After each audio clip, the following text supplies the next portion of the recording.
Iba't ibang New Year's resolutions na dapat mong i-apply sa sarili mo. Una, prioritize yourself. Karamihan kasi sa atin, mas inuuna yung ibang tao kaysa sa sarili natin. Kahit nalabag sa loob natin, ginagawa pa rin natin, wag lang silang ma-disappoint.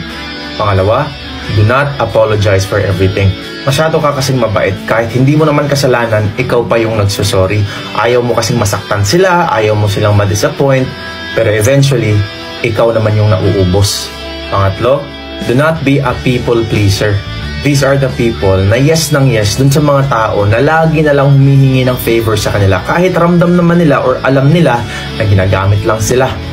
Yes ng yes lang sila dahil gusto nila makuha yung validation na inaasam nila sa mga taong yun. Pangapat, do not be scared to be alone. Karamihan kasi sa atin, takot na takot mag-isa.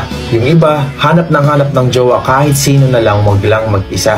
Pero they end up wasting their time dahil hindi pala sila compatible. Always remember, walang namamatay sa pagiging single, pero ang daming namamatay sa pagkakaroon ng maling partner. At panglima, wag na wag mong ikumpara yung sarili mo sa ibang tao. Successful man sila ngayon, it's their timeline. At dapat maging masaya ka para sa kanila dahil eventually, your time will come. Sabi nga nila, what's yours will find you.